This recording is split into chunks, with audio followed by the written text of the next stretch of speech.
let T is a linear transformation from Rn to Rn and is defined as Tx is equal to lambda x.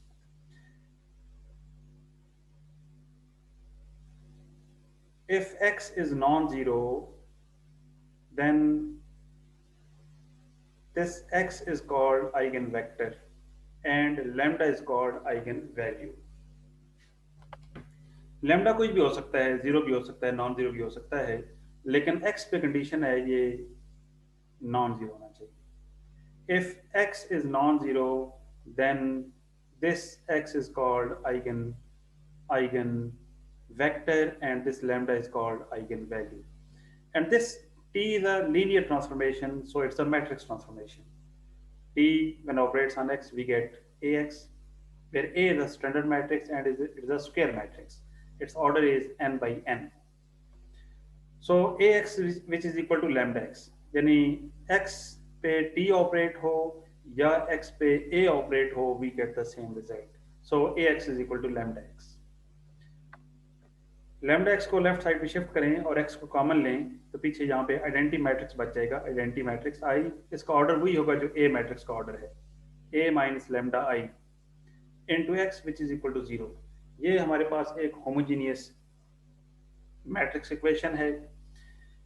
इसका non trivial solution अगर आएगा then this X is called eigen vector and lambda is called eigen value.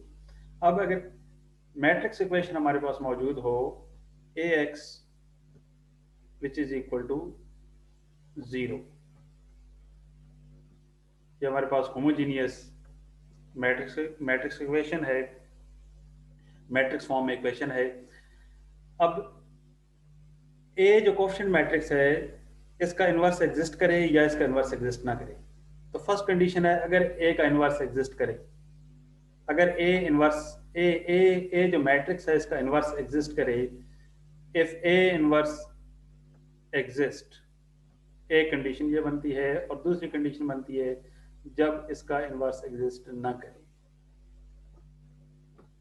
Then it is possible only when determinant of this A matrix is non zero. अगर ये non zero है it means A matrix singular matrix कहलाता है. अगर इसका inverse exist करता है तो हम इस पे ऑपरेट करते हैं A inverse into A x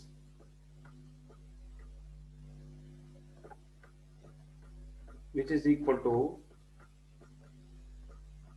A inverse into 0 vector. Associative law matrices में होल्ड करता है A inverse into A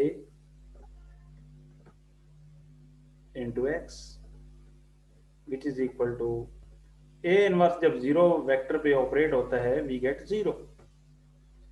ये हमारे पास आइडेंटिटी आ जाएगा into x which is equal to 0. It means x is equal to 0.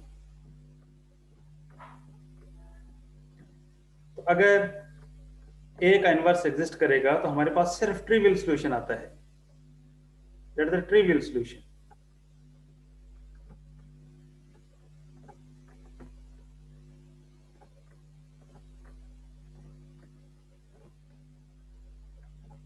अगर हम नॉन ट्रिवियल सॉल्यूशन चाहते हैं, अगर हम नॉन ट्रिवियल सॉल्यूशन चाहते हैं तो ए का इन्वर्स एग्जिस्ट नहीं करना चाहिए. और ए का इन्वर्स कब एग्जिस्ट नहीं करेगा? जब इसका डिटर्मिनेंट 0 होगा. If A determinant coefficient matrix इसका अगर डिटर्मिनेंट 0 के इक्वल है तो we get the non trivial solution.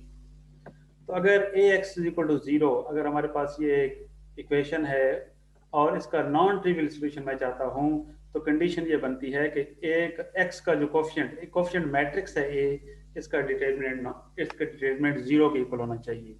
तो यहाँ पे हमें नॉन ट्रिवियल सॉल्यूशन चाहिए, एक्स हमें नॉन जीरो चाहिए. अगर एक्स नॉन जीरो है तो ये उसी टाइम पॉसिबल है जो कोएफिशिएंट मैट्रिक्स है इसका इसका इसका इन्वर्स एग्जिस्ट नहीं करना चाहिए. और इसका इन्वर्स कब एग्जिस्ट नहीं करेगा? जब इसका डिटर्मिनेंट 0 के इक्वल हो जाएगा. So for non trivial solution a minus lambda I determinant which is equal to 0, and this is called the characteristic equation. क्यों ये characteristic equation है? क्योंकि ये आपकी हेल्प करती है to find the values of lambda, क्योंकि यहाँ पे a नॉन है, I नॉन है, अननोन सिर्फ लैम्डा है। तो a माइनस लैम्डा इसके डिटरमिनेंट फाइंड करें तो हमारे पास लैम्डा, ये जो इक्वेशन आएगी इन टर्म्स ऑफ लैम्डा आएगी, ये एक पोलिनोमियल आएगा इन लैम्डा। अगर एक ऑर्डर n है तो ये nth ऑर्डर का एक पोलिनोमियल आएगा, उसको 0 पे पुट करेंगे तो हमारे पास लैम्डा की n वैल्यूज आ जाएंगी। So this equation is called characteristic equation, auxiliary equation या helping equation। जैसे मुआवन मुसावात कहते हैं, ये helping मुसावात कहते हैं, ये आपकी हेल्प करती है to find the values of lambda। तो a minus lambda I determinant is equal to 0, ये हमारे पास auxiliary equation है, characteristic equation है। और अगर ये a minus lambda I determinant find करेंगे तो that is called characteristic polynomial। For example A हमारे पास एक मैट्रिक्स है ऑफ ऑर्डर 2/2, तो इसमें से मैं लेमडा की या कैरेक्टरिस्टिक इक्वेशन फाइंड करना चाहता हूँ।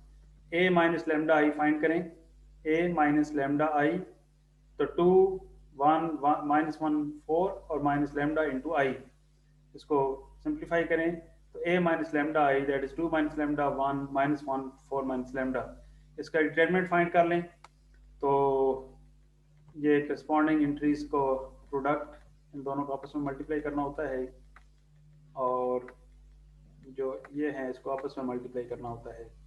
इन दोनों को मल्टीप्लाई करेंगे तो 2 minus lambda into 4 minus lambda minus 1 into -1, इसको सिंप्लीफाई करें that is lambda square minus 6 lambda plus 9। तो that is a characteristic polynomial. ये हमारे पास रिजल्ट आ चुका है, कैरेक्टरिस्टिक पॉलिनोमियल है ये lambda square minus 6 lambda plus 9। अब इसको 0 को इक्वल पुट करें तो characteristic equation a minus lambda I determinant is equal to 0, it means lambda square minus 6 lambda plus 9 which is equal to 0। ये हमारे पास कैरेक्टरिस्टिक इक्वेशन है, और इसको सॉल्व करें तो ज़रा इसके रूट्स फाइंड करेंगे that is lambda minus 3 whole square which is equal to 0, और लेमडा की वैल्यूज यहाँ पे रिपीटेड रूट्स हैं 3 और 3 आ गई। तो इस वजह से हम लेमडा की वैल्यूज फाइंड कर सकते हैं, यानी आइगन इन वैल्यूज के करस्पॉन्डिंग हमारे पास जो एक्स आएगा वो नॉन जीरो आएगा।